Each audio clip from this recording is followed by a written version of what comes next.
Continuando então, Daniel, estamos em Daniel capítulo 8, visão do carneiro do bode.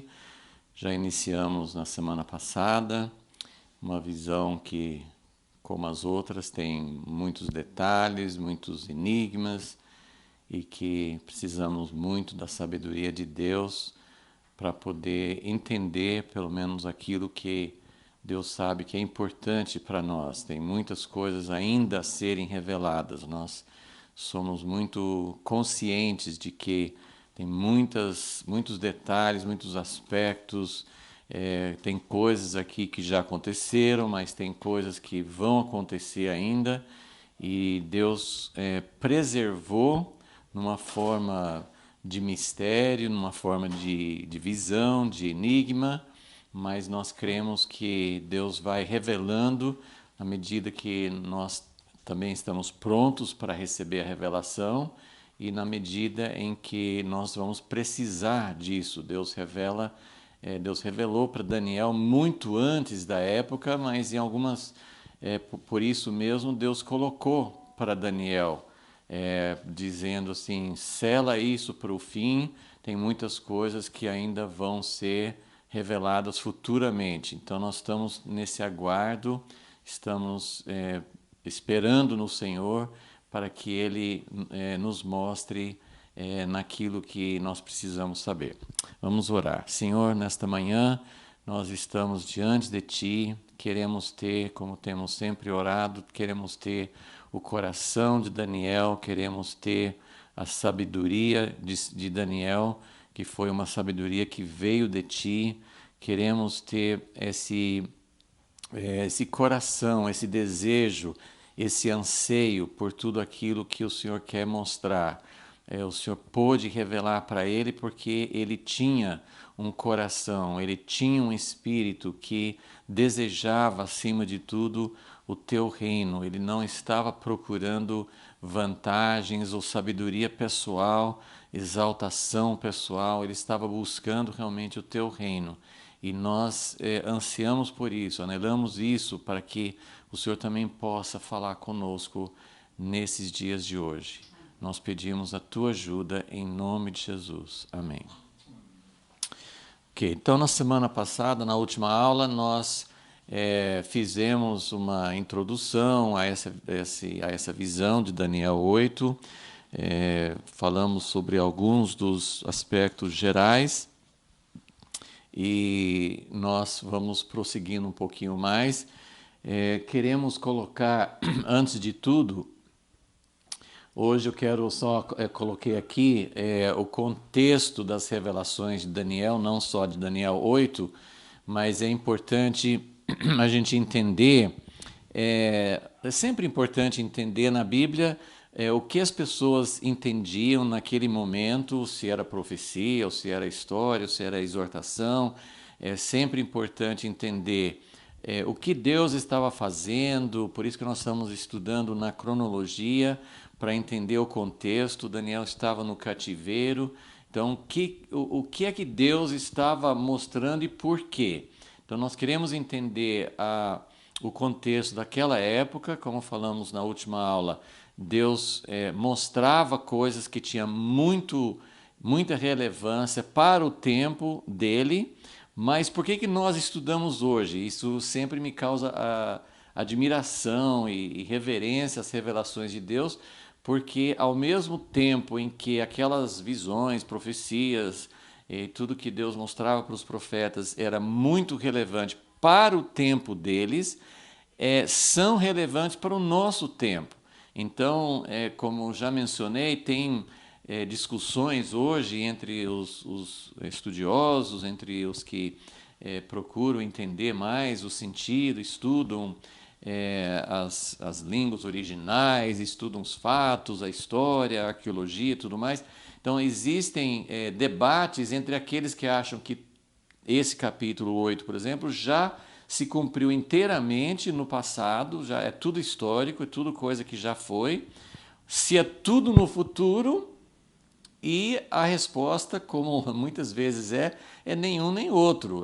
Não foi cumprido totalmente no passado, essa é a minha visão que eu estou propondo. mas muita gente também tem esse mesmo entendimento. Então, nem tudo se cumpriu, muita coisa se cumpriu, tinha relação com os eventos daquela época, mas tem coisas para acontecer ainda no futuro. Então, não é tudo passado, não é tudo futuro. Como nós mostramos naquele outro diagrama, Deus mostrava coisas do futuro próximo, mas aquelas coisas do futuro próximo apontavam para o tempo do fim. Então, uma outra maneira da gente contextualizar isso, está nessa folha aqui, por que Deus estava revelando essas coisas para Daniel. Como já mencionei, assim, para os judeus da antiguidade, eles nem consideravam Daniel um dos profetas. Jesus chamou Daniel de profeta e para nós o livro dele é cheio de visões proféticas, então como não considerar Daniel um profeta? Mas por que Deus estava revelando essas coisas para Daniel? Então a chave realmente é o espírito de Daniel, o coração de Daniel. Daniel estava preocupado com o povo e o plano de Deus. Ele estava muito mais preocupado com isso do que consigo mesmo. E a gente tem isso nas entrelinhas do livro, mas é bem claro, porque no capítulo 6, Daniel, nós vemos, e isso não era uma coisa só daquela época, com certeza, Daniel tinha o costume de orar 3 vezes por dia com a janela aberta para Jerusalém.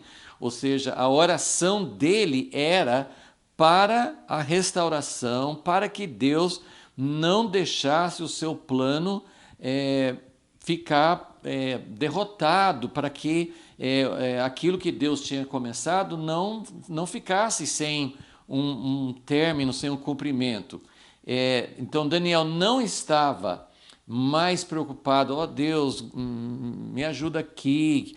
Não que ele não pudesse orar assim, deve ter orado, mas assim, o foco das orações de Daniel, como nós vamos ver no próximo capítulo, que é o capítulo 9, nós vamos ver que o coração de Daniel era: Deus, o que é que o Senhor vai fazer com o teu povo, que era o povo dele, o que o Senhor vai fazer?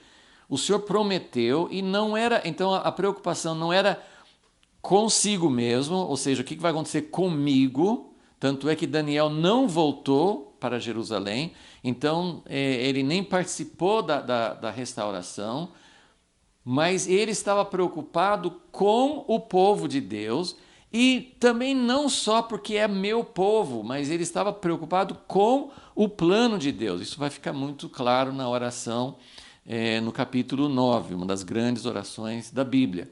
Então nós vemos que Daniel, ele estava servindo Babilônia, depois a Pérsia, ele se destacou, ele foi uma pessoa tremenda, que foi fiel, se destacou no serviço dele, mas o coração dele era para o povo de Deus e para o plano de Deus. Então, esse interesse pelo nome de Deus, esse interesse pela honra de Deus, esse interesse pela causa de Deus, nos torna amigos de Deus. Então, Abraão, Davi, Moisés, nós temos esses grandes exemplos, os profetas, eles eram homens que se preocupavam, que tinham coração, que choravam por causa da situação, do plano, daquilo que estava acontecendo. Então Deus revelava para eles o que iria acontecer. Então esse é o contexto, e Daniel estava no cativeiro, como nós sabemos. Então Daniel queria saber o que vai acontecer. Ele vai orar para que a profecia de Jeremias se cumpra, 70 anos, mas a preocupação de Daniel vai muito além de leva-nos de volta para Israel, tira-nos desses outros países, leva-nos para a nossa terra. Isso fazia parte, mas fazia parte porque Daniel estava preocupado com a causa de Deus. Então, por isso que Deus revelava. Ok, então, e sempre nossa preocupação imediata, a nossa preocupação do momento é o que vai acontecer com o povo de Deus agora. O que vai acontecer com o teu plano agora. Mas não só agora, porque o agora faz parte de uma sequência. Então, o que vai acontecer agora, mas o que vai acontecer para chegar ao alvo que Deus tem.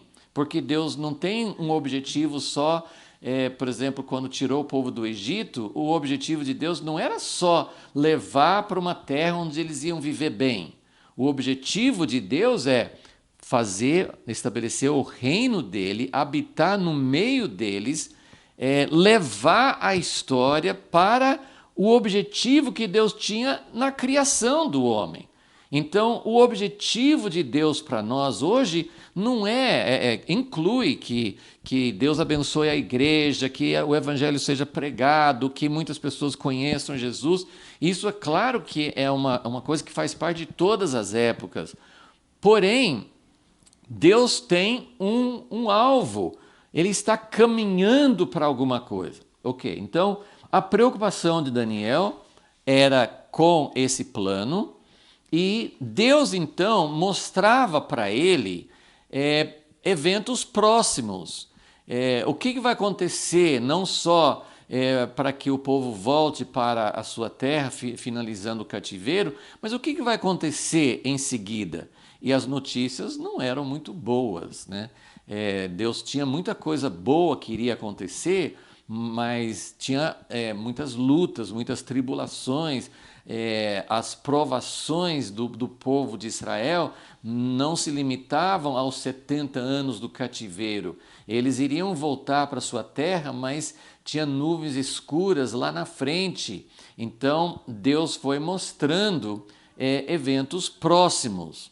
Agora, então, como eu estou falando, não só interessava para Daniel e, claro, para Deus, o interesse não era só o que vem depois de Babilônia. Vem a Pérsia. O que vem depois da Pérsia? Não era só isso, mas era o final. Então, nós vamos ver, que daqui a pouco eu vou comparar as visões que nós já vimos até aqui, mas o final da história, sempre Deus mostra, no Jardim do Éden Deus já foi mostrando, mas vai ter uma guerra contínua entre a semente da mulher e a semente da serpente. Então nós temos uma descrição rápida da história, um conflito durante todas as épocas, durante todos os séculos, um grande conflito, mas como vai terminar? Claro que interessa para nós. Nós não queremos só saber que vai ter grandes batalhas, nós queremos saber qual vai ser o fim, como é que essa história vai terminar. Então Deus mostrava o final da história. Em várias visões Deus mostra o final, como é que as coisas vão terminar. Eu já vou mostrar nas visões como isso se aplica. Só que aí, então, nós temos eventos próximos, o final da história, mas nós temos também que antes do final, aí que vem a coisa mais difícil, né? Antes do final, quer dizer, ao longo dos séculos, o povo de Deus sempre tem passado por tribulações, não é só no final. Mas no final da história, as visões do pequeno chifre, do quarto animal, sempre as visões apontam para algo que vai acontecer antes do final. Vai ter um final feliz, vai ter um final com o reino de Deus, mas antes do final vai ter uma manifestação plena do reino humano. Então, assim como Deus está preparando a sua manifestação, o povo de Deus, viria o Messias, o Filho do Homem, manifestando Deus, mas não só uma figura que era o Filho de Deus e um homem ao mesmo tempo, mas não só essa encarnação, essa manifestação de Deus em carne em uma pessoa, mas ele estava mostrando também que haverá um povo, uma manifestação coletiva de Deus, mas em contrapartida vai ter uma manifestação plena, porque todos os reinos humanos foram malignos, foram e são malignos, como nós temos visto. Mas no fim haverá uma manifestação maior, superando, assim como vai ter uma tribulação, que Jesus falou assim, que será diferente de todas as tribulações anteriores, vai ter uma manifestação do reino das trevas, manifestação de Babilônia, da besta, né? Vários nomes, várias representações, mas vai ter uma manifestação, e o Novo Testamento chama isso do mistério da iniquidade. Então tem o mistério da piedade, que é Deus em carne, e tem o mistério da iniquidade. Então essas visões de Daniel mostram isso. Então, em síntese, o que Deus estava sempre mostrando para Daniel durante esse período do cativeiro? Por causa do coração de Daniel, ele mostrava eventos próximos, ele mostrava o final, como é que vai terminar com o reino de Deus, mas antes do final vai ter essa manifestação plena, máxima, assim como Deus encarnou, homem, Deus, vai ter também a serpente se manifestando plenamente nos seres humanos. Então, esse é o esquema geral, esse é sempre esse contexto, sempre é essa mensagem que nós estamos vendo em Daniel. Então, aqui nós vamos ver uma rápida comparação entre as 3 visões que nós temos até aqui com Daniel 8. Nós tivemos uma visão que era de Nabucodonosor, no capítulo 2, né, que era a imagem, a estátua. Depois nós tivemos a visão de Daniel 7, dos 4 animais, e agora estamos tendo essa visão em Daniel 8. Então aqui você pode ver uma comparação. Na aula passada ficava falando o carneiro, que é o segundo animal, o bode, que é o terceiro animal, então isso pode ter ficado um pouquinho confuso. Então aqui nós temos essa sequência, não bate em todos os aspectos, mas dá para a gente ter uma ideia. Então na estátua do capítulo 2 tinha cabeça de ouro, depois a parte dos ombros de prata, depois a outra parte de bronze, depois as pernas de ferro, depois os pés, né? Os pés e os dedos dos pés, mistura com ferro e barro, e por fim uma pedra cortada da montanha que cresceu e encheu toda a terra. Percebe? Assim, eu quero que vocês vejam já assim como que Deus estava mostrando. Isso assim, Deus estava mostrando para Nabucodonosor, que o próprio Nabucodonosor estava querendo saber, lógico, sem nenhum interesse do plano de Deus, mas Nabucodonosor estava querendo saber o que viria depois. Agora, Deus revelou para Daniel, para que Nabucodonosor soubesse, mas essa visão foi importante para nós, como povo de Deus. Deus estava mostrando por meio de Daniel para o seu povo até hoje. Então, tem essa sequência das coisas próximas, os eventos próximos, Deus foi levando aqui para frente, mas aí também Deus apontou para o final. Então, tem os eventos, como eu tenho mostrado, claro que tem lacunas, a parte mais fácil de entender e mais detalhada são os reinos que viriam logo depois de Babilônia. Essa parte é mais fácil. Mas depois fala de uma quarta parte, o ferro e tal, e aqui nessa visão não fala de um chifre, não fala de um anticristo, mas fala do ferro, né, da parte de ferro, que seria mais forte. Então já começa falando um pouco sobre algo que também tinha relação com o fim, mas fala do final. Deus mostrou para Nabucodonosor qual vai ser o final. Vai ter uma pedra cortada sem mãos humanas e vai crescer. Como é que uma pedra cresce? Porque a pedra, que é Jesus, envolve também seu povo. Então, essa pedra que começou na primeira vinda, ela está crescendo mesmo agora, e vai encher toda a terra. Então Deus deu uma pequena amostra, um pequeno vislumbre do que vai acontecer no final. Daniel 7 nós acabamos de estudar, então acho que todos vão lembrar bem, e usa, em vez de metais diferentes, usa animais diferentes. Então tem o leão, o urso, o leopardo, depois um animal terrível que não tem um nome. Desse animal terrível que tinha 10 chifres, surge um pequeno chifre. Então esse chifre vem, nessa visão de Daniel 7, vem do quarto animal. E nessa visão de Daniel 7 também, Deus deu uma visão muito clara do tribunal, do Filho do Homem e de como todas as coisas vão terminar. Mostra que vai ter essa união dos santos, do povo de Deus, com o Filho do Homem, e eles vão juntos reinar sobre todas as coisas. Mas também mostrou o final glorioso, mas mostra que antes do final vai ter esse chifre, ele vai lutar contra os santos e ele vai ter grande sucesso por um tempo.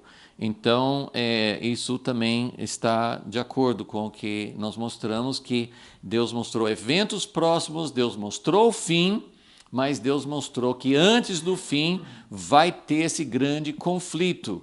E como nós temos mostrado, e nós vamos entendendo isso mais agora no final do livro de Daniel, essa derrota que o pequeno chifre, que o quarto animal, que o tempo do fim vai ter uma grande guerra contra os santos, e os santos serão vencidos aparentemente. Eles vão ser pisados, eles vão ser martirizados, eles vão ser perseguidos, eles vão ser entregues nas mãos desse último governo, desse poder do anticristo. Mas isso aparentemente, como aparentemente Jesus foi derrotado sendo colocado na cruz. Mas nós sabemos que a cruz foi a grande vitória de Deus. Então, da mesma maneira, na verdade, Deus vai ser glorificado, Deus vai ser honrado e o inimigo vai ser derrotado por meio desse tempo do fim. Então não é um período de derrota, é um período de tribulação, é um período de sofrimento físico, de perseguição, mas é um período de vitória. Então agora no capítulo 8 nós estamos vendo só uma parte. Então comparando aqui, vocês podem ver como o capítulo 8 não é uma visão que abrange todas as coisas. Então, nessas outras duas visões tem uma sequência de 4, tem o chifre e tem a visão do final.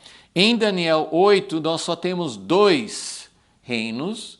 Ele já pula a primeira, que é a Babilônia, certo? Porque quando Daniel recebeu essa visão, estava em Babilônia ainda, mas estava perto do fim. Então, a visão que Deus deu para ele em Daniel 8 já não fala mais da Babilônia. Babilônia já estava praticamente no fim. Então, ele trata o que nós, em relação aos outros, por isso que eu chamo assim, o carneiro corresponde ao segundo animal, ou à segunda parte da estátua, que é a Pérsia, né? Então, o carneiro é o segundo animal. E o bode, que corresponde ao leopardo, na visão do capítulo 7, é o terceiro, certo? Que corresponde à Grécia. Então, essa visão de Daniel 8, ele é mais detalhado. Ele é como se a lupa chegasse assim para essa parte da visão. Então nós vamos examinar mais essa parte, nós vamos entrar mais nos detalhes, porque seriam os próximos eventos. E enquanto as outras visões falaram da sequência, falaram meio por cima de cada um, a visão de Daniel 8 fala com uma riqueza de detalhes sobre o reinado que viria próximo, que seria da Pérsia, e sobre o outro reino que viria depois, que seria da Grécia. Então, nós temos detalhes muito maiores que Nós não vamos entrar muito nisso no nosso estudo, essa parte realmente é histórica, mas como eu falei na última aula, é o fato de Deus ter dado essa visão com tantos detalhes que se cumpriram. O carneiro tinha 2 chifres, os 2 povos, os persas e os medos, eles dominaram por um período, depois veio um bode, veio muito rápido, então nós tocamos nisso na última aula. Então essas coisas todas se cumpriram muito, muito literalmente, assim, foi algo tremendo que Deus tivesse mostrado com tantos detalhes para Daniel. Então isso até nos mostra que a visão é verdadeira e que vai acontecer. Agora, nessa visão então de Daniel 8, ele não fala do 4º animal, do 4º reino. Ele não fala. Porém, ele fala do chifre. E aqui entra algumas controvérsias, eu só quero explicar rapidamente. Que para alguns comentadores, para alguns estudiosos, o chifre de Daniel 8 é diferente do chifre de Daniel 7. Porque o chifre de Daniel 8, por favor, acompanhe, porque eu sei que é meio confuso, mas o chifre de Daniel 8, ele é do bode, ele surge do bode. Quem que é o bode? Ele é o terceiro de Daniel 7, ou o terceiro também de Daniel 2. Né? Então, ele vem da Grécia, e isso aconteceu na história. O bode tinha 4 chifres, que vieram depois do chifre único, que foi Alexandre. Então, do reinado de Alexandre, depois da morte dele, foi subdividido, e de um desses 4 reinos surgiu um chifre, ok? Que na história corresponde a Antíoco Epifânio.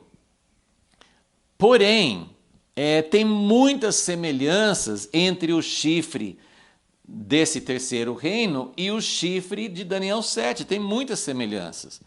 E tem muitas coisas que nos levam a crer que Antíoco não cumpriu, ele cumpriu em parte. Né? Deus estava mostrando para Daniel, falou assim, ó Daniel, depois da Babilônia vem a Pérsia.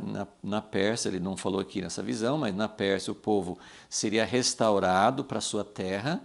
Só que depois da Pérsia vem a Grécia.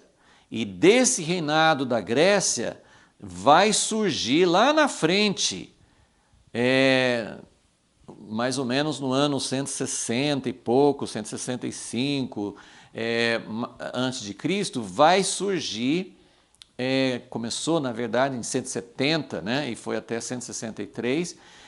Então, Antíoco ele foi um grande perseguidor do povo que já estava na sua terra, já tinha o segundo templo edificado.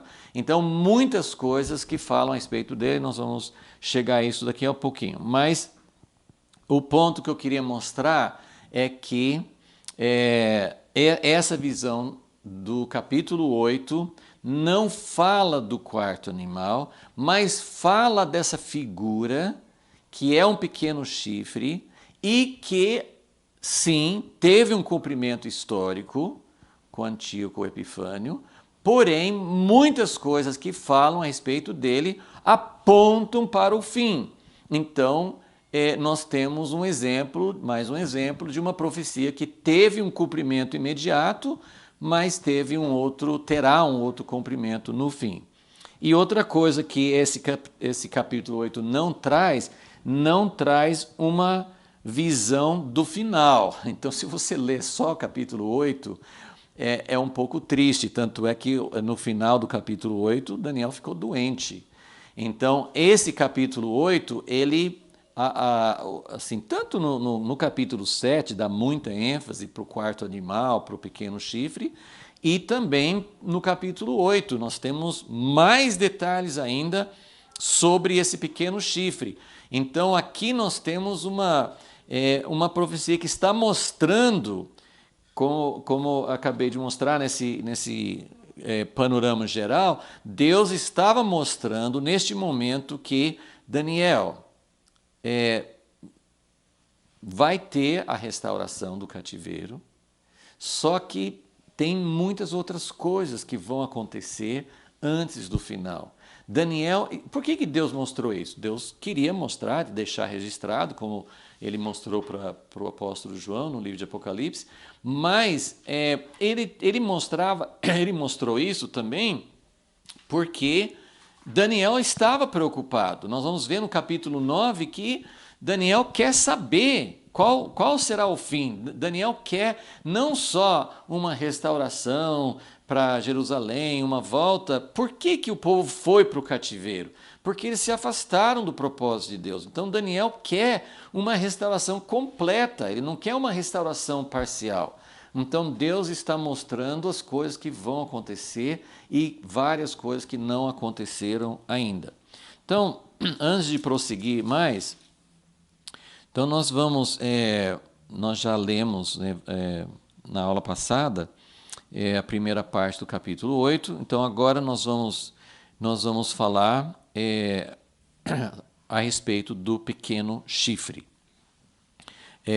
Lembrando, eu só quero assim, dos primeiros 8 versículos, eu só quero enfatizar mais uma vez que todos os reinos, todas as manifestações, essas visões mostram 4 reinos.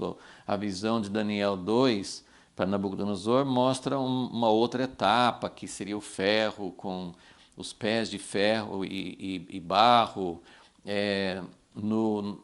Na visão de Daniel 7, tinha um animal terrível, o 4º animal, que tinha 10 chifres. Então, a visão que Deus deu para Daniel, e eu coloquei aqui no significado, né, Babilônia, Pérsia e Grécia. Sobre isso, praticamente, acho que assim, já houve outras interpretações, mas a grande maioria dos estudiosos entende mesmo que são esses 3. Agora, o 4º animal de Daniel 7, que seria o ferro também da estátua de Daniel 2, para muitas pessoas representa Roma, e Roma realmente veio depois da Grécia. E na minha percepção, se refere sim a Roma, porque Jesus veio durante o tempo desse 4º animal e a visão não deixaria de mostrar isso.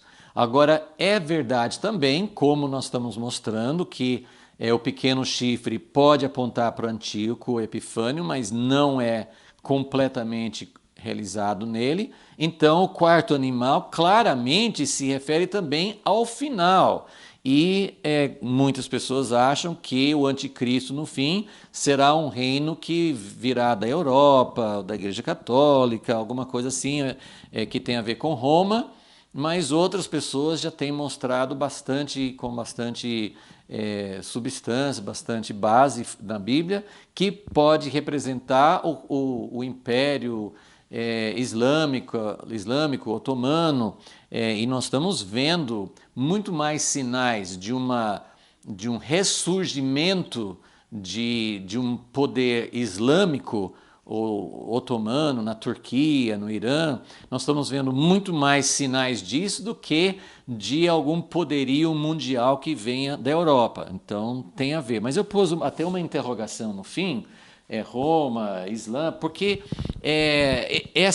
assim como o pequeno chifre, ele teve várias figuras na história que poderiam cumprir em parte.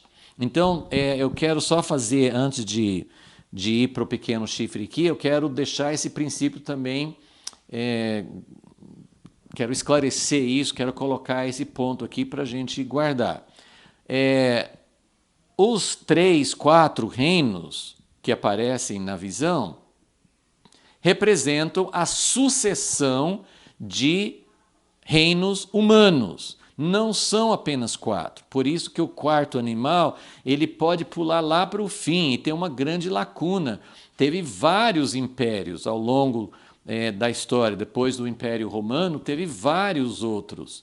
Teve o Santo Império Romano, ligado à Igreja Católica e Europa. Teve o Império Britânico, antes teve os impérios islâmicos, vários tipos de impérios islâmicos, da Arábia Saudita, depois dos otomanos. Teve o Império Britânico, teve o predomínio dos Estados Unidos, teve também grandes influências da União Soviética, a Rússia e a China. Então nós temos vários candidatos para reinos humanos. Mas essa sucessão de reinos humanos, todos eles têm uma coisa em comum, que está aqui no capítulo 8, de que eles se engrandecem, eles fazem tudo o que eles querem, eles oprimem, eles pisam, e cada reino é derrotado por um outro reino. Então a sucessão de reinos é porque, né, depois da Pérsia vem a Grécia e acaba com a Pérsia. Então cada reino sucessivo derrota o reino anterior. Mas esse princípio de exaltação, de domínio, vai ser manifestado mais plenamente através de um pequeno chifre. No livro de Apocalipse aparece como uma besta que reúne em si todos os princípios, né, no capítulo 13 de Apocalipse. Então nós temos essa sucessão de reinos que vai ser manifestado no final de uma forma mais forte, mais terrível.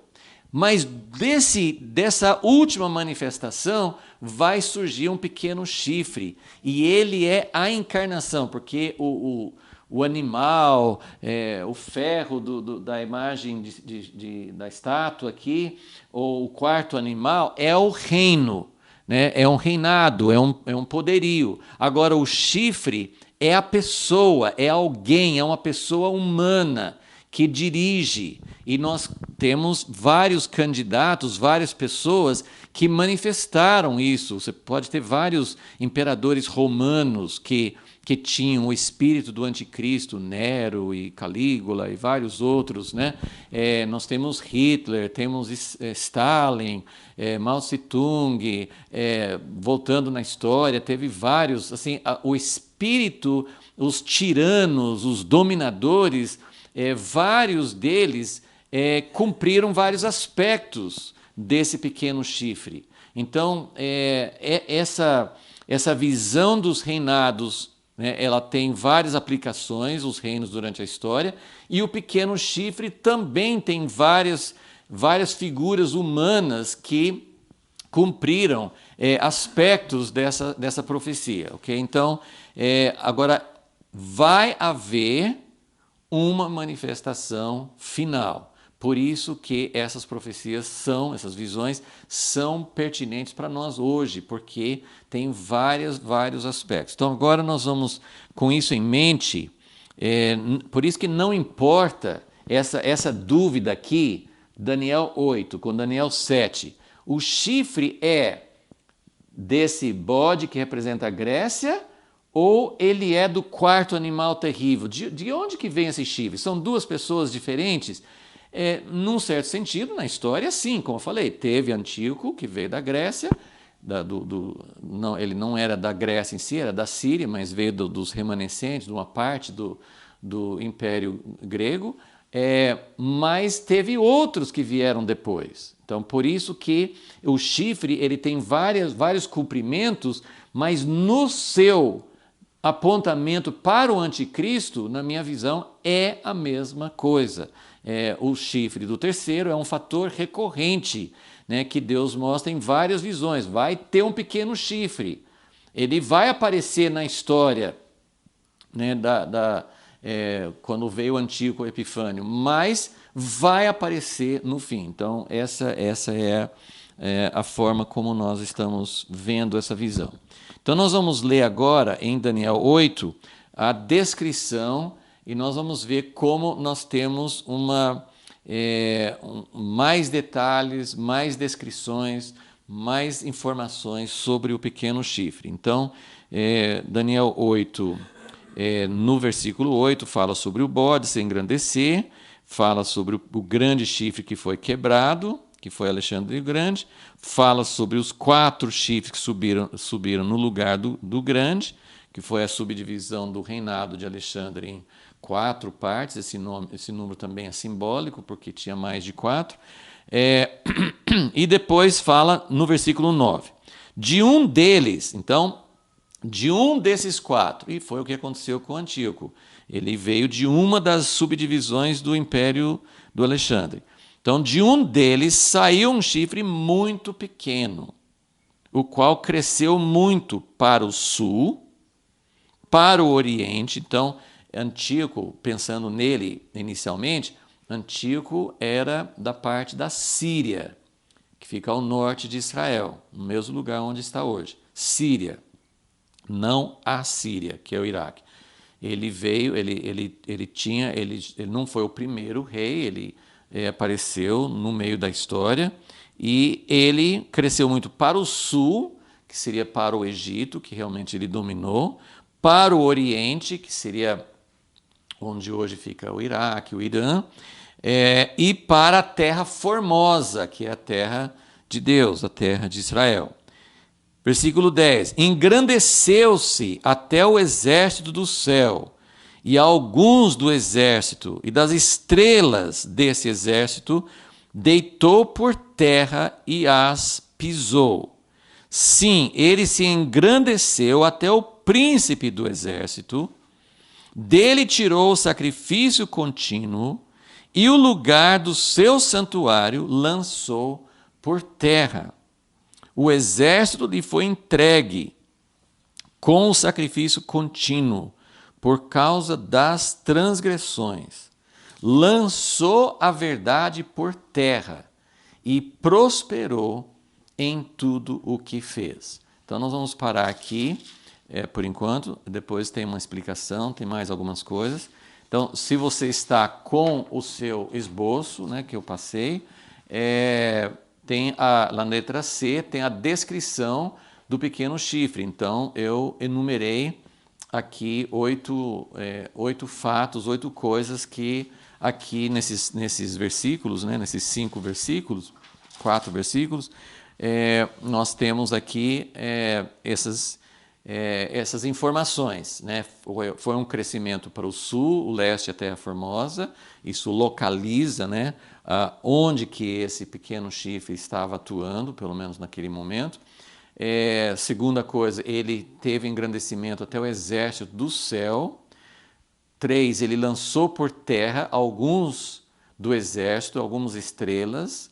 4, ele pisou, ele lança por terra e ele pisa. Ele pisou alguns dos exércitos do céu, a verdade, ele pisa na verdade e ele pisa o santuário de Deus. 5, ele se engrandeceu não só contra o exército, mas ele se engrandeceu contra o príncipe do exército. 6, ele tirou o sacrifício contínuo. O sacrifício contínuo é aquele holocausto que eles ofereciam no templo todos os dias pela manhã e à tarde, o sacrifício contínuo. Ele fala, isso na verdade está no versículo 13, o 7 está no versículo 13, que é quando um santo ou um anjo fala com outro anjo, até quando durará a visão do sacrifício contínuo e da transgressão assoladora, que é a mesma expressão que Jesus usou, é usada em vários outros capítulos, em Daniel, nós vamos ver, 9, 11, 12, vai falar sobre a abominação da desolação. Então, para Jesus, em Mateus 24, e para Paulo, em 2 Tessalonicenses 2, essa abominação da desolação é um fato muito importante que vai acontecer no fim. Talvez a maior prova, a maior prova que a gente pode até argumentar. Olha, esse chifre, esse pequeno chifre que está falando em Daniel 8, se cumpriu parcialmente em Antíoco. Por que eu falo parcialmente? Eu posso argumentar que tem algumas coisas que Antíoco não fez. Mas o maior argumento de que esse pequeno chifre está no futuro, porque Jesus, em Mateus 24, ele fala sobre essa abominação da desolação e ele manda os discípulos, sim, leiam em Daniel. Então, Por isso nós entendemos que antigo, que no tempo de Jesus já era passado, né? Tinha passado, quando Jesus estava falando, quase 200 anos tinha acontecido essa outra abominação. Então, isso nos mostra que realmente Jesus interpretava Daniel 8 como um acontecimento futuro, ok? Então, em relação ao pequeno chifre, vai ter uma abominação da desolação. E número 8, ele até recebe um exército, essa tradução tem um pouco de dúvida, mas esse exército do item 8 do esboço fala no versículo 12, o exército lhe foi entregue. Então, esses são os fatos que nós temos aqui.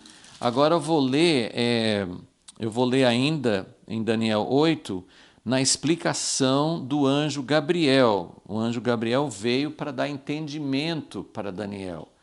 E só parando um pouquinho nessa expressão, nós vamos encontrar isso várias vezes ainda, Daniel 11, Daniel... Na verdade, durante esses próximos capítulos vai aparecer muito essa ideia assim, de que as pessoas... Daniel foi chamado um sábio desde o início do livro de Daniel. Um sábio, mas esse sábio, essa sabedoria, esses entendidos que falam em Daniel não são os sábios que fizeram o curso na Babilônia, não são os teólogos, pode ser um teólogo, desde que ele tenha a sabedoria de Deus. Mas em si, o sábio, o entendido, não é alguém que tenha grande conhecimento intelectual, muito estudo, é um entendimento, uma sabedoria que vem de Deus. E Daniel era um sábio, ele era um sábio da Babilônia, mas ele era um sábio diante de Deus. E Daniel fala, as visões de Daniel, principalmente mais no fim, Daniel 11 e 12, vai falar que vai ter sábios entendidos no tempo do fim. Então isso é uma profecia e nós podemos fazer parte.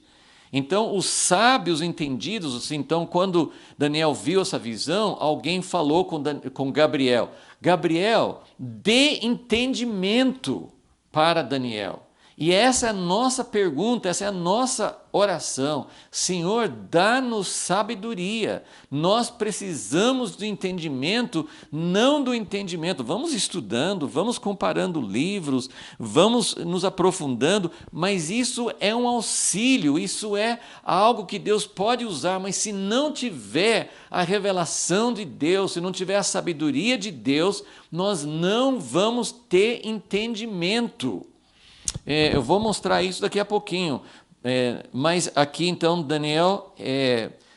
Gabriel recebe a tarefa, né, a comissão de dar entendimento a Daniel, e é isso que nós precisamos. Então ele fala sobre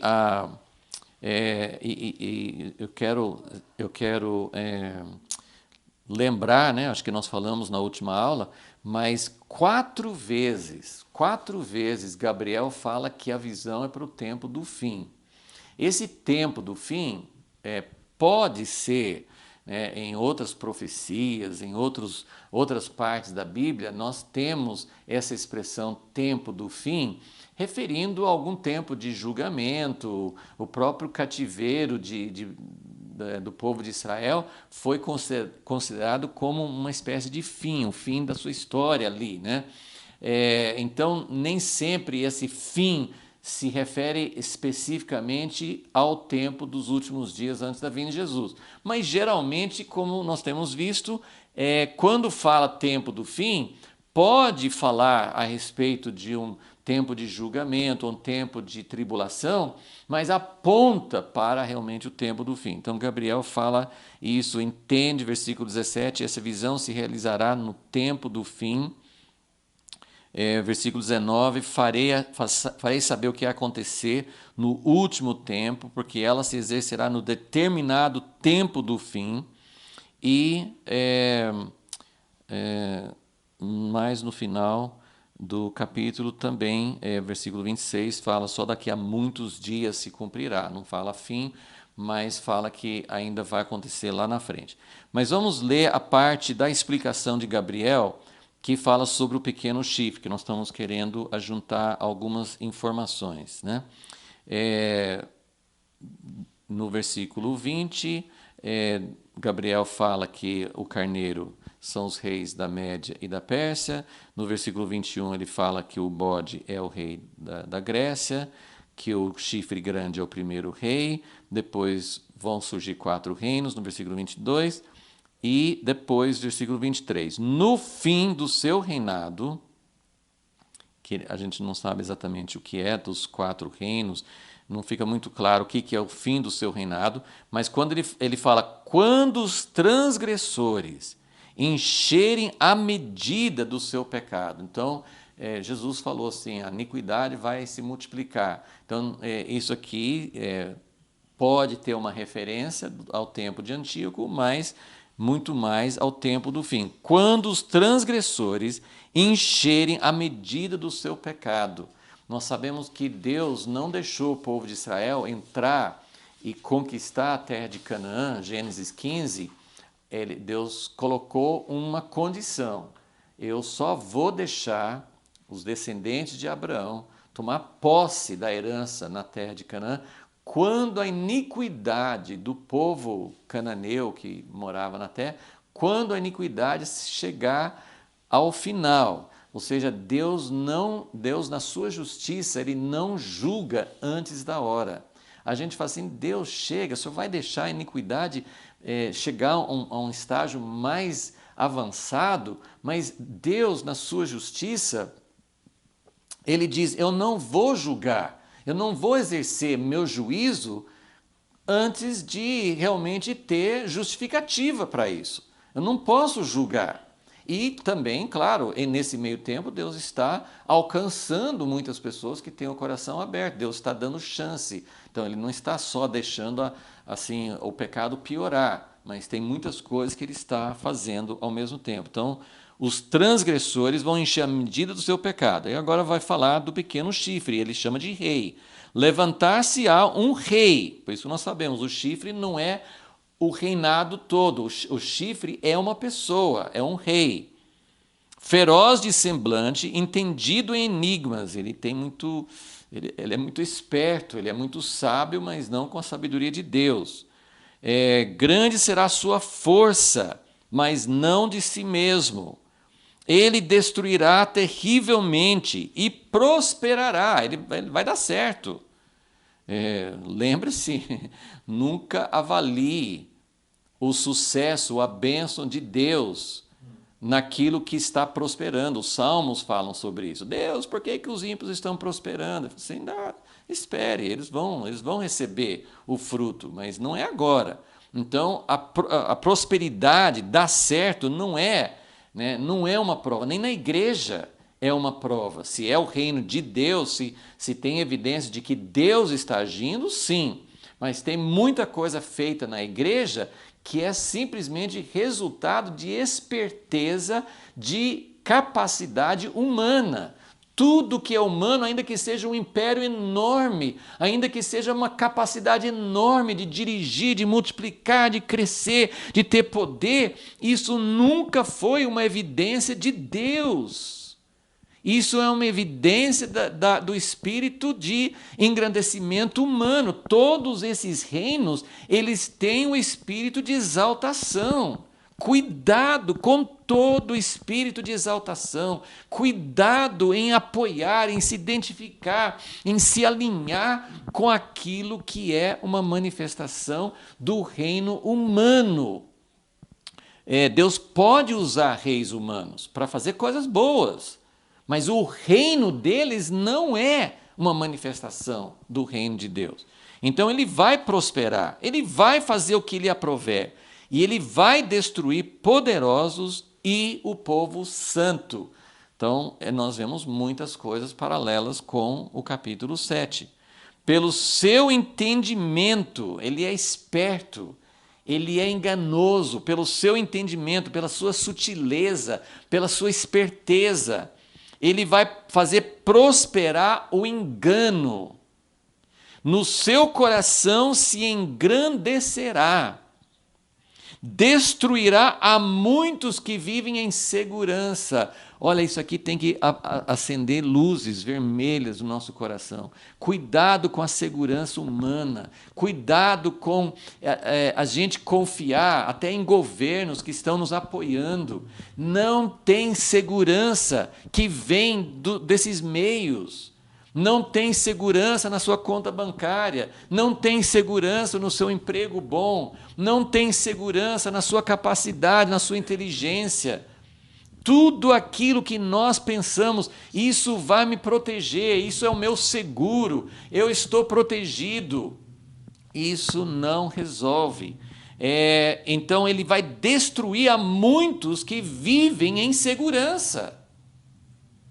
Ele se levantará contra o príncipe dos príncipes, mas, sem esforço de mãos humanas, será quebrado. Preste atenção numa coisa aqui. Toda a história humana, aqui em Daniel nós estamos vendo só pinçou um pedaço da história.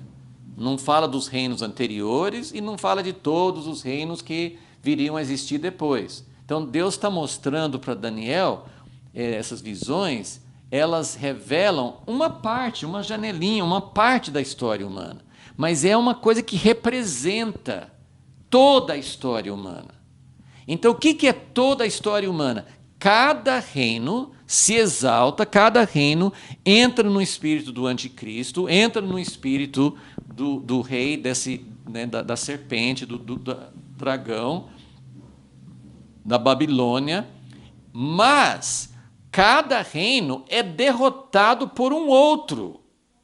Mas um dia essa sucessão vai acabar. Tem um reino humano que não será derrubado por um outro reino humano. Esse ciclo interminável vai terminar. Na visão de Daniel 2, no sonho de Nabucodonosor, o que aconteceu? Uma pedra cortada sem mãos humanas. Então, vai chegar o dia em que o mais terrível, o mais forte, o mais assustador de todos os reinos humanos não será quebrado por um outro reino humano.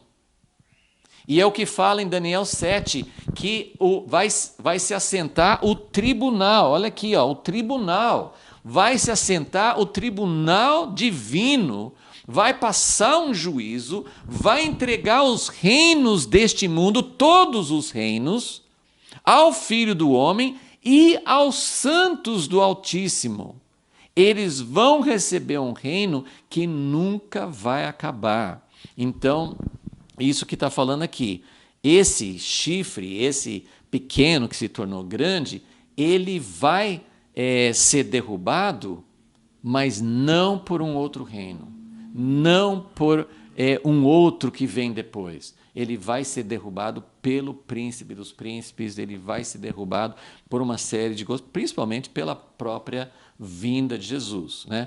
Em Daniel 7, versículo 11, fala que Daniel estava olhando na visão e ele viu que o animal, esse é o caso do quarto animal, ele foi morto, seu corpo desfeito. Então, o animal, que é o reino dele, e o chifre, que é o que domina, ele vai ser derrubado sem mãos humanas. Ok? Vou falar agora só algumas coisas rapidamente, não vou entrar na história aqui, que não é o nosso objetivo. Possivelmente, depois que nós terminarmos, e se Jesus não voltar, eu até espero que ele volte antes, que eu não consiga chegar até lá, mas se nós terminarmos todo o estudo sistemático, a parte histórica do Antigo Testamento, minha intenção seria estudar o período intertestamentário, o período entre Malaquias e Jesus, porque é um período que não tem na Bíblia, mas é um período muito importante para a gente entender o contexto do Novo Testamento. Se nós chegamos até lá, aí a gente estuda Antíoco e Epifânio e todos os acontecimentos. Que Antíoco e Epifânio, ele foi no tempo dos Macabeus, ok? Então tem aqueles livros dos Macabeus que relata bastante coisa, também tem aquele historiador Joséfos que também falou sobre esse homem.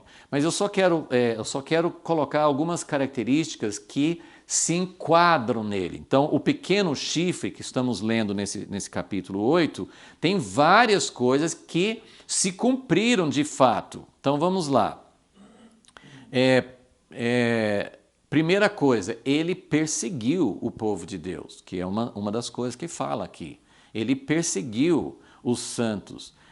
Eu li em um lugar que ele tinha matado 40 mil e exilado mais 40 mil, em outro lugar. Eu não tenho feito muitas pesquisas, eu estou colocando só alguns fatos que eu coletei, só para a gente entender que houve um cumprimento parcial em Antíoco. Ele viveu, pelo menos a parte que ele estava governando, que afetou Israel, foi de 170 a 163 antes de Cristo.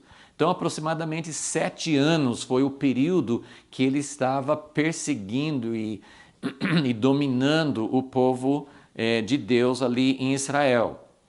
Então, é um período significativo, porque tem a ver com o período final, mais ou menos o mesmo tempo, né? 170 a 163. Ele começou esse período matando o sumo sacerdote da época. Como eu falei assim, em um outro lugar eu li que ele matou 80 mil em 3 dias em Jerusalém. Então não sei exatamente quais são os números, mas ele matou muitos judeus.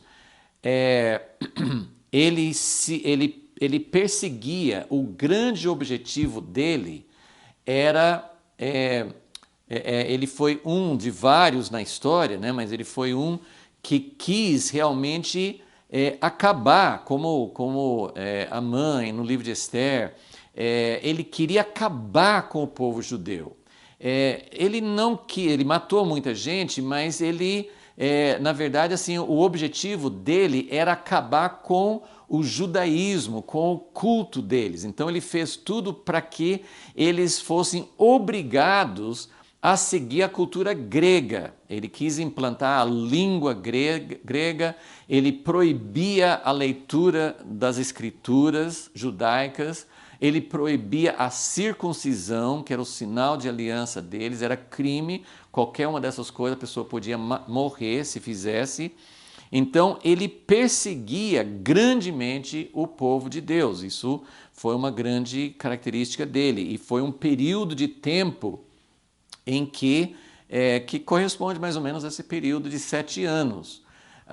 E mais do que os 7 anos, durante um período mais ou menos de 3 anos, que é semelhante ao período de 3 anos e meio, durante um período de 3 anos, ele profanou o templo dos judeus, o templo, a casa de Deus, ele profanou oferecendo um porco ali no altar, colocando um altar e alguma coisa de Zeus no Santo dos Santos, naqueles cômodos que ficavam perto do templo, ele transformou em bordéis. Ele fez com que ali fosse um lugar desprezível, né? Assim, ele fez as piores coisas possíveis para que aquele lugar não... Assim, ele queria que o povo ficasse com nojo daquele lugar e acabasse o culto que eles tinham a Deus. E ele queria que todos eles adotassem a cultura grega. Então, durante esse período que menciona aqui em Daniel 8,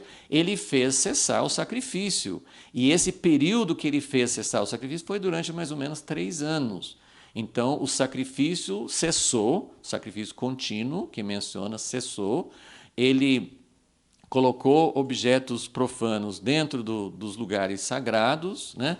Então, ele contaminou o santuário e ele se exaltou. Eles já acharam moedas em que tinha a imagem dele colocando assim, Rei Antíoco, Deus manifesto.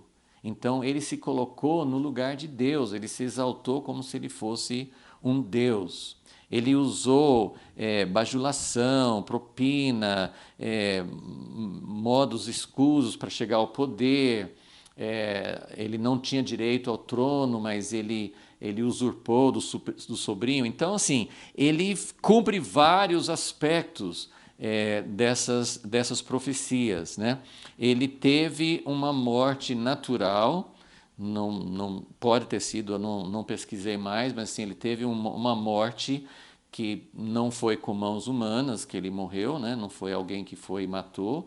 Ele teve uma morte natural, eu acho que foi, ele não estava com idade ainda, então foi uma espécie de intervenção de Deus, né? Quem libertou o povo de Israel desse domínio foram os macabeus. E eles fizeram uma purificação do santuário. Então, Daniel 8, versículo 14, que quando eles perguntam até quando vai durar isso, e eles falam 2.300 tardes e manhãs. Esse número, depois eu vou falar um pouquinho sobre isso. Eu não tenho uma interpretação clara, existem várias teorias, mas 2.300 dias, tem gente que acha que não está falando sobre sacrifício de manhã à tarde, então é metade desse tempo.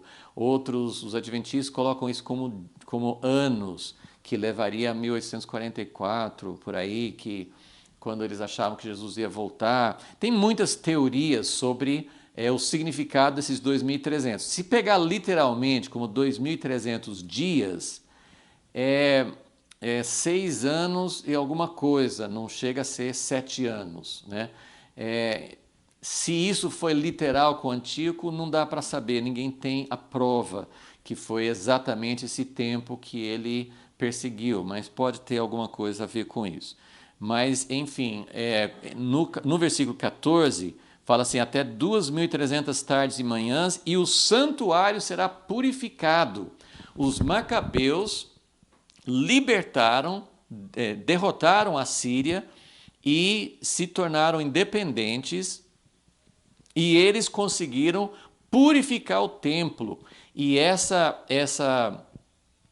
data, esse momento da purificação que os macabeus fizeram, derrotando o Antíoco e o exército dele, essa purificação que eles fizeram se transformou numa festa que os judeus guardam até hoje, que é Hanukkah, né? Que até durante aquele período de purificação, as candeias, né?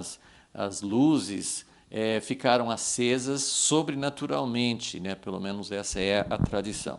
Mas, enfim, eu estou colocando isso porque houve um cumprimento parcial. Tem várias coisas aqui que correspondem e que fazem parte.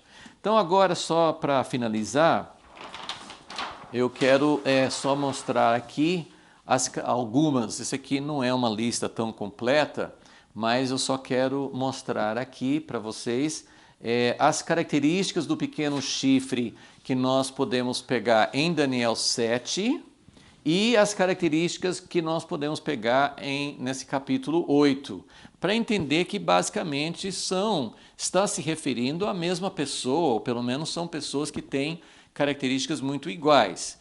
E enfatizando mais uma vez que houve vários, não só Antíoco, né, mas houve várias pessoas que cumpriram em parte esse papel ao longo da história. Então nós temos que entender o pequeno chifre sempre como alguém que encarna mais do que outros.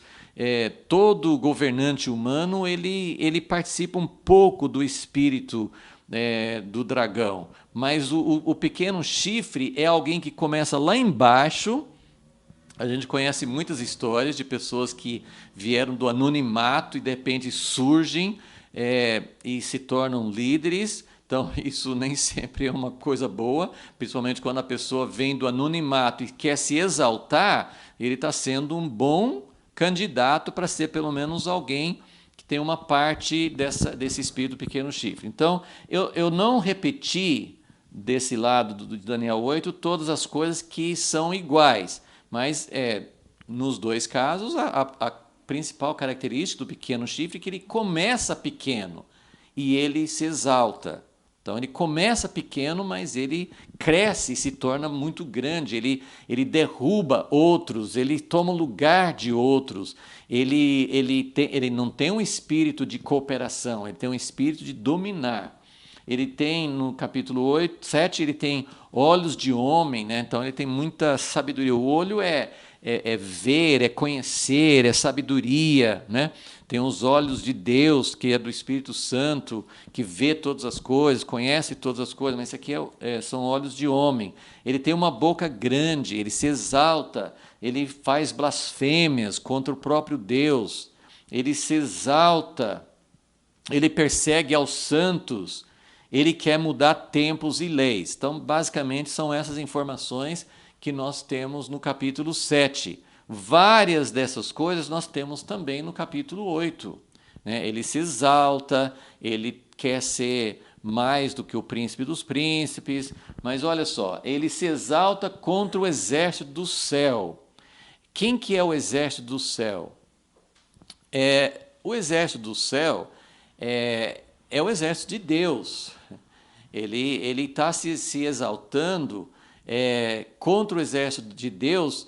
Muitas vezes as estrelas representam anjos, mas ele fala que ele derruba, aqui eu não coloquei, mas ele derruba, ele se exalta contra o exército do céu e ele lança por terra, ele não está lançando por terra anjos. Mas em Daniel 11, 12, nós descobrimos que os santos vão brilhar como as estrelas e eles se tornam como estrelas.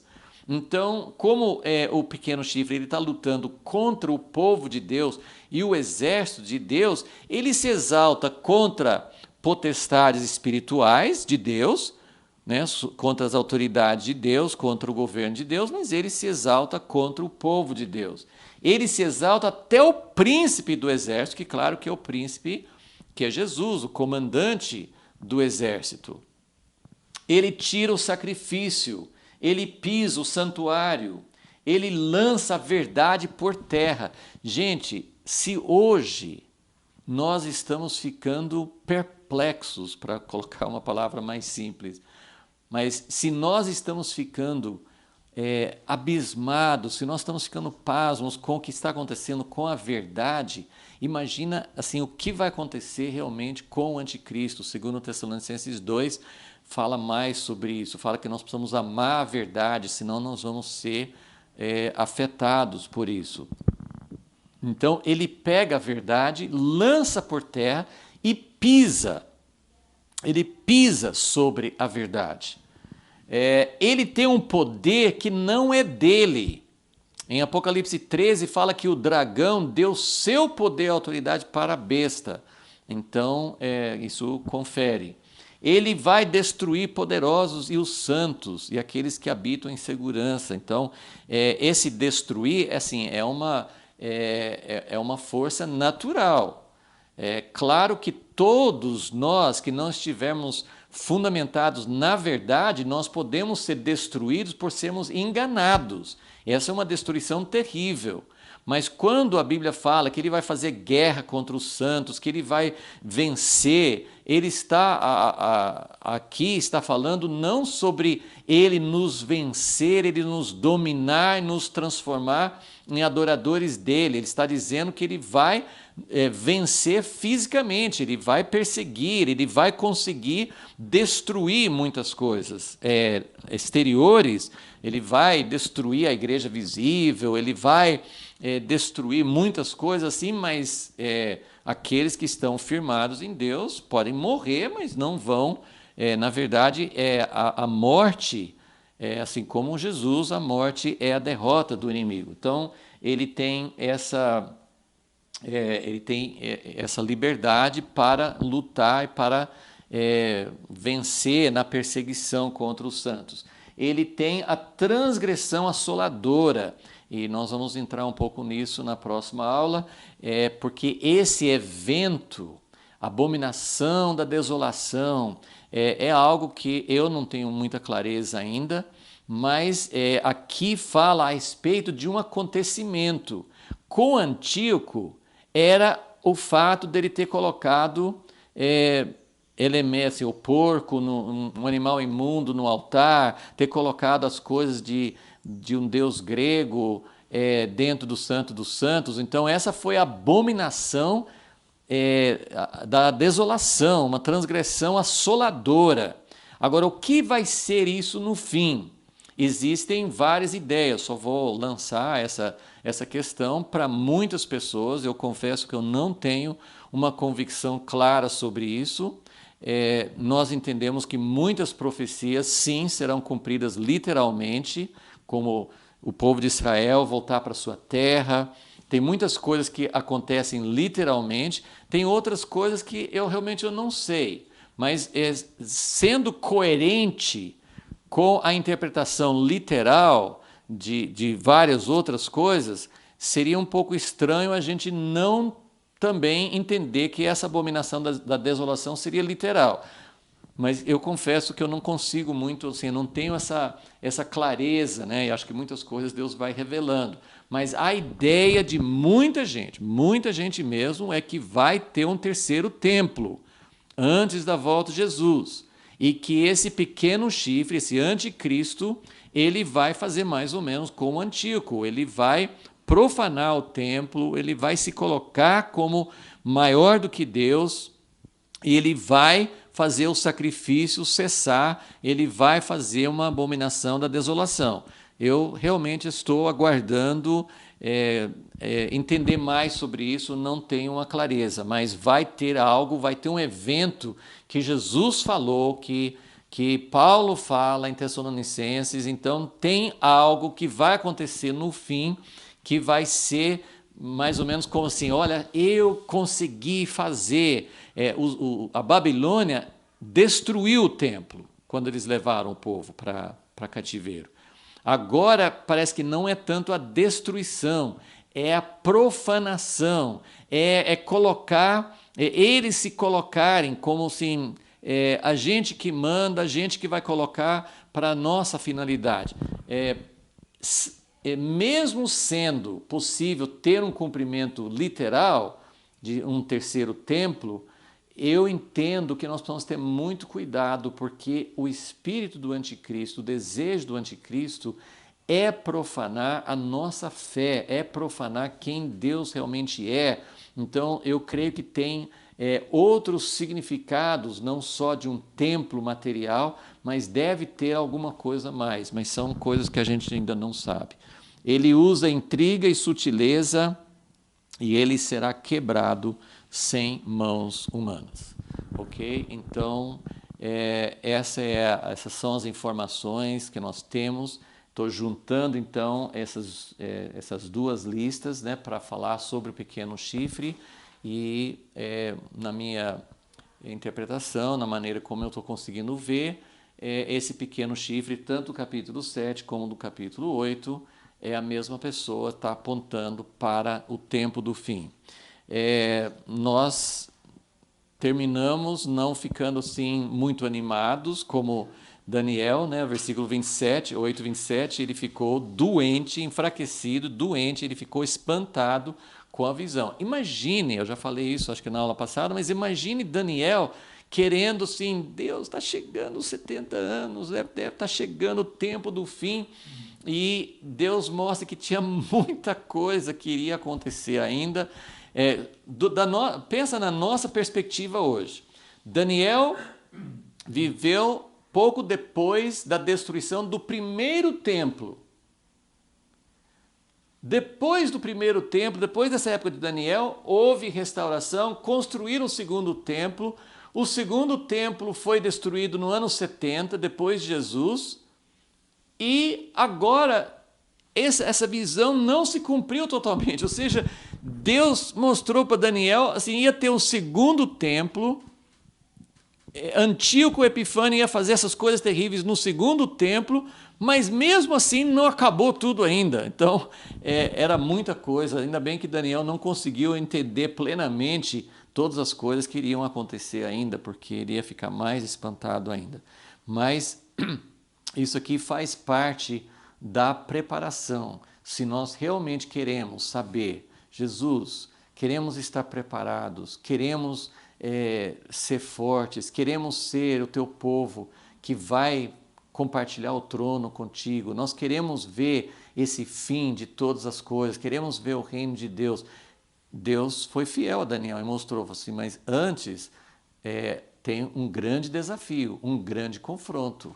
E esse confronto vai glorificar a Deus. Então, que nosso coração seja, nós queremos ser pessoas sábias, pessoas entendidas, e queremos ter o coração de Daniel para realmente querer não só saber o que vai acontecer, mas estar pronto para enfrentar, estar pronto para ser o povo de Deus nessa época.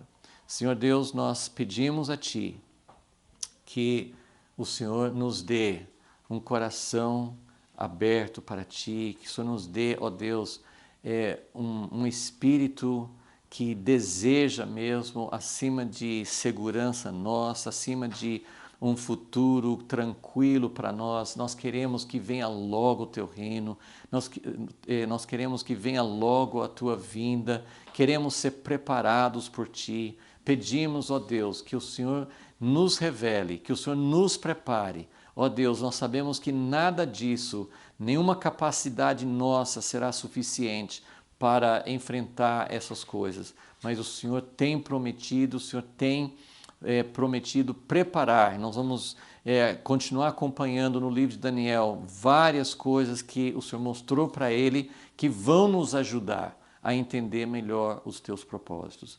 Fortalece o teu povo, prepare cada um de nós, em nome de Jesus pedimos. Amém.